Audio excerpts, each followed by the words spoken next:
Welcome to Olga times. గ్రామ పంచాయతీ పోరు ముగిసింది. మొదటి విడత, రెండో విడత, మూడో విడత కూడా ముగిసింది. మొత్తం మీద తుది ఫలితాలు బయటకు వచ్చేది.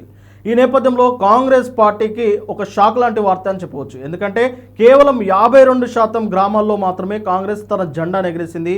మిగతా స్థానాల్లో బీజేపీ, ఇతరులు అలాగే బీఆర్ఎస్ పార్టీ తన గెలుపునైతే సత్తా చాటుకున్నది. ముఖ్యంగా కాంగ్రెస్ పార్టీ 70 నుంచి 80% గ్రామాల్లో ఖచ్చితంగా కాంగ్రెస్ పార్టీ బలపరిచిన అభ్యర్థులే గెలుస్తారని చెప్పి మొదటి నుంచి ప్రచారాలు అయితే విస్తృతంగా చేసుకున్నారు. కానీ రిజల్ట్ మాత్రం అందుకు భిన్నంగా ఉన్నది.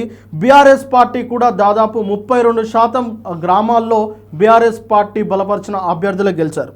దీంతో కాంగ్రెస్ పార్టీకి గ్రామ పంచాయతీ రిజల్ట్ ఖచ్చితంగా ఒక గుణపాఠాన్ని చెప్పిందని నిపుణులైతే చాలా స్పష్టంగా చెప్తా ఉన్నారు. ఇప్పటికైనా సీఎం రేవంత్ రెడ్డి గారు గ్రామాలపైన, పరిపాలనపైన, పథకాల అమలుపైన, 6 గ్యారంటీలపైన దృష్టి పెడితేనే మరొకసారి కాంగ్రెస్ పార్టీని ప్రజలు పట్టం కట్టే అవకాశం ఉంటుంది. లేదు అంటే కాంగ్రెస్ పార్టీ ఇక తెలంగాణ రాష్ట్రంలో కనుమరుగయ్యే అవకాశం ఉంటుంది అని నిపుణులు అయితే హెచ్చరిస్తూ ఉన్నారు. ఒక్కసారి మనము ఆ యొక్క గ్రామాలకు సంబంధించిన తుది ఫలితాలను చూసుకున్నట్టయితే మొత్తం 12,726 గ్రామాల్లో గ్రామ పంచాయతీ ఎన్నికలు జరిగాయి. అందులో ఏకగ్రీవాలు పోను మొత్తం కాంగ్రెస్ పార్టీ బలపరిచిన అభ్యర్థులు 6,726 గ్రామాల్లో తమ గెలుపును చాటుకున్నారు. అలాగే రెండవ స్థానంలో బీఆర్ఎస్ పార్టీ బలపరిచిన అభ్యర్థులు 4,031 గ్రామాల్లో గెలిచారు. ఇక బీజేపీ పార్టీ 697 గ్రామాల్లో గెలిస్తే ఇతరులు అలాగే అంటే స్వతంత్రులు, రెబల్ క్యాండిడేట్స్ అందరూ కలిపి 1,272 గ్రామాల్లో తమ సత్తా చాటుకున్నారు. అంటే ఇక్కడ ఒక్కసారి పర్సంటేజ్లు చూసుకున్నట్టయితే 52.85%, దాదాపు 53%లో అంటే 53% గ్రామాలలో కాంగ్రెస్ పార్టీ విజయం సాధిస్తే 32%, 31.67, 32% గ్రామాల్లో బీఆర్ఎస్ పార్టీ బలపరిచిన అభ్యర్థులు తమ సత్తా చాటుకున్నారు. అలాగే బీజేపీ, ఇది చాలా కనిష్టంగా అని చెప్పవచ్చు, బీజేపీ కేవలం 5.47% గ్రామాల్లో మాత్రమే బీజేపీ బలపరిచిన అభ్యర్థులు గెలుపొందారు. ఇతరులు మాత్రం అనూహ్యంగా చాలా ముందుకొచ్చేశారు. 9.99, ఏకంగా 10% గ్రామాల్లో స్వతంత్రులు, రెబల్స్ గెలుపొంది వారి యొక్క అంటే ఆ గ్రామాల్లో ఉన్న బీఆర్ఎస్ పార్టీ, బీజేపీ పార్టీ అలాగే కాంగ్రెస్ పార్టీలపై ఉన్న అసంతృప్తిని చాలా క్లియర్గా కనిపించారు. ఇది ఖచ్చితంగా బీజేపీ పార్టీకి ఒక గుణపాఠంగా ఉంటే మొత్తం రిజల్ట్ కాంగ్రెస్ పార్టీకి ఒక గుణపాఠంగా ఉంటుందని నిపుణులు అయితే అంచనా వేస్తూ ఉన్నారు. ఎందుకంటే కాంగ్రెస్ పార్టీ అధికారంలో ఉంది. మొన్ననే జూబ్లీ హిల్స్ ఉప ఎన్నిక కూడా కైవసం చేసుకుంది.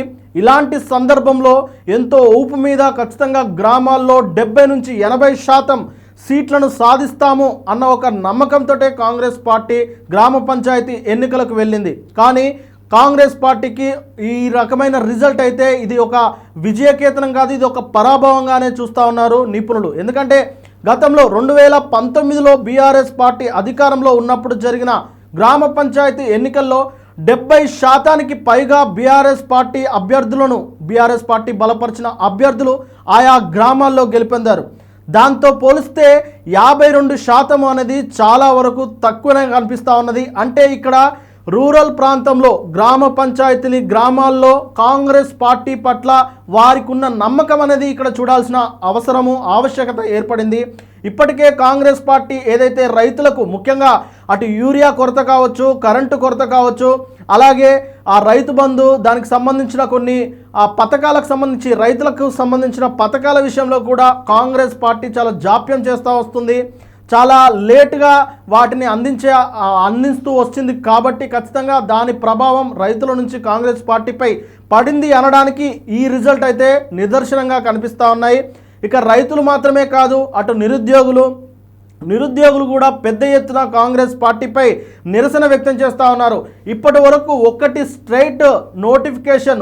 నోటిఫికేషన్ ఒక్కటి కూడా స్ట్రైట్గా రిలీజ్ చేసింది లేదు అని చెప్పేసి అటు నిరుద్యోగులు అయితే పెద్ద ఎత్తున ఆందోళన చేస్తూ ఉన్నారు. బీఆర్ఎస్ పార్టీ హయాంలో ఉన్నప్పుడు ఏదైతే గ్రూప్ 1 గ్రూప్ 2 ఆ గ్రూప్కి సంబంధించిన నోటిఫికేషన్లు, అలాగే ఆ డిఎస్సికి సంబంధించి దీనికి సంబంధించిన నోటిఫికేషన్లు బీఆర్ఎస్ పార్టీలోనే వచ్చాయి. దానికి సంబంధించిన నియామకాలు అనేది ఇప్పుడు జరుగుతున్నాయి.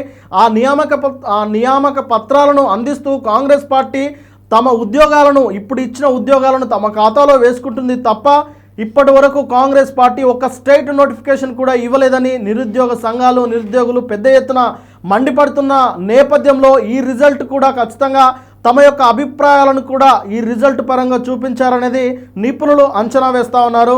ఇక రైతులు, నిరుద్యోగులు కాకుండా మహిళలు సైతం, మహిళలకు ఉచిత బస్సు ఆ పథకాన్ని కల్పించారు. కానీ దానివల్ల మహిళలు ఎంతమంది దాన్ని వినియోగించుకుంటున్నారో అంతమంది పురుషులు దానికి దూరమయ్యే పరిస్థితి నెలకొన్నది. కాబట్టి అక్కడ కూడా కాంగ్రెస్ పార్టీకి ఎంతో కొంత మైనస్ జరిగింది అనేది తాజా రిజల్ట్ను బట్టి చూస్తుంటే అర్థమైంది. అంతేకాకుండా కొంతమంది కాంట్రాక్ట్ ఉద్యోగులు, ముఖ్యంగా గ్రామ పంచాయతీలో ఉన్న కాంట్రాక్ట్ ఉద్యోగుల యొక్క పనితీరును అంటే రెగ్యులరైజ్ చేస్తామని కాంగ్రెస్ పార్టీ ముందస్తుగా వారికి హామీ ఇచ్చింది. కానీ ఇప్పటి వరకు వారిని గురించి పట్టించుకోలేదు. ముఖ్యంగా మంత్రి సీతక్క నేపథ్యంలో గ్రామ పంచాయతీకి సంబంధించిన సభ్యులంతా, గ్రామ పంచాయతీ సభ్యులు, అందులో పనిచేసే వాళ్ళంతా మంత్రి సీతక్క నేతృత్వంలో ఒక కమిటీ వేసి ఖచ్చితంగా వారి యొక్క విధి విధానాలను రెగ్యులరైజ్ చేస్తూ వారి యొక్క పే స్కేల్ కూడా పెంచుతామన్నట్లు మంత్రి సీతక్క మాట్లాడారు. కానీ గెలిచిన తర్వాత వారికి అసలు టైమే ఇవ్వట్లేదన్న ఒక ఆందోళనలు కూడా వినిపిస్తూ ఉన్నాయి. దానికి సంబంధించిన ఫలితాలు, అంటే దానికి సంబంధించిన ఎఫెక్ట్ కూడా ఈ తాజా ఫలితాలపై పడింది అనేది చాలా క్లియర్గా అర్థమవుతుందని నిపుణులు చెప్తా ఉన్నారు. ఇలా చెప్పుకుంటూ పోతే కాంగ్రెస్ పార్టీ అధికారంలోకి రావడానికి ఏవేవి హామీలు ఇచ్చిందో ఆ హామీలన్నీ తుంగలో తొక్కి తమ పరిపాలన మీద దృష్టిని పక్కన పెట్టి కేవలం ఆ డబ్బులు దన్నుకోవడానికే చాలామంది మంత్రులు, ఎమ్మెల్యేలు ఆయా నియోజకవర్గాల్లో పనిచేస్తున్నారన్న ఒక వాదనలు అయితే బలంగా వినిపిస్తున్నాయి. దాన్ని బలపరుస్తూ అటు బీజేపీ, బీఆర్ఎస్ కూడా విపరీతంగా అటు మీడియాలో కావచ్చు, ఇటు సోషల్ మీడియాలో కావచ్చు వార్తలు కూడా వడ్డీ వారిస్తున్నారు. ఈ అవకాశాలు, అంటే వీటికి సంబంధించిన అన్ని ఫలితాలు అనేది ఈ యొక్క తాజా ఫలితాలపై, కాంగ్రెస్ ఫలితాలపై పడింది అనేది నిపుణులు అయితే అంచనా వేస్తూ ఉన్నారు. గతంలో పోల్చుకుంటే, బీఆర్ఎస్ పార్టీతో పోల్చుకుంటే ఇప్పుడు కాంగ్రెస్ పార్టీ అధికారంలో ఉన్నప్పుడు వచ్చిన రిజల్ట్ అనేది చాలా తక్కువగా కనిపిస్తూ ఉన్నది. కాబట్టి ఇక కాంగ్రెస్ పార్టీకి అటు రూరల్ నుంచే పతనం మొదలైంది. రూరల్ గ్రామ పంచాయతీల నుంచి కాంగ్రెస్ పార్టీకి ఇక పతనం మొదలైంది అనేది బీఆర్ఎస్ పార్టీ శ్రేణులు అయితే బలంగా తమ వార్తలను, తమ వాక్ను అయితే వినిపిస్తూ ఉన్నారు సోషల్ మీడియా వేదికగా.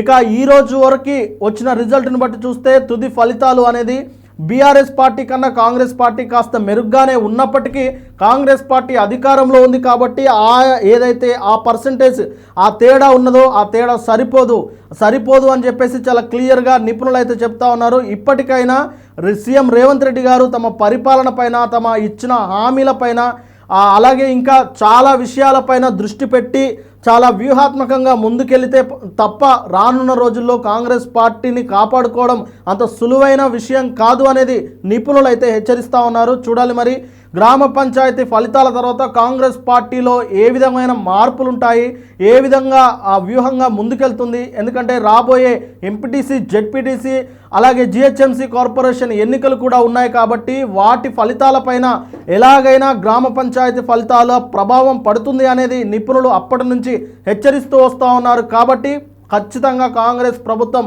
మరింత వ్యూహాత్మకంగా ముందుకెళ్ళి ఆ ఎంపీటీసీ, జెడ్పీటీసీ, జిహెచ్ఎంసీ కార్పొరేషన్ ఎన్నికలను జరిపిస్తే తప్ప కాంగ్రెస్ పార్టీకి తెలంగాణ రాష్ట్రంలో మనుగడ ఉండదు అనేది వారైతే చెప్తా ఉన్నారు. చూడాలి మరి కాంగ్రెస్ పార్టీ అధిష్టానం, అలాగే కాంగ్రెస్ పార్టీ రాష్ట్ర పీసీసీ వర్గం, సీఎం రేవంత్ రెడ్డి గారి నేతృత్వంలో పనిచేస్తున్న మంత్రులు, ఎమ్మెల్యేలు ఏ విధంగా వ్యూహాత్మకంగా ముందుకెళ్తారు, కాంగ్రెస్ పార్టీ తమ యొక్క ఓటు శాతాన్ని పెంచుకుంటారు అనేది అయితే వేచి చూడాలి.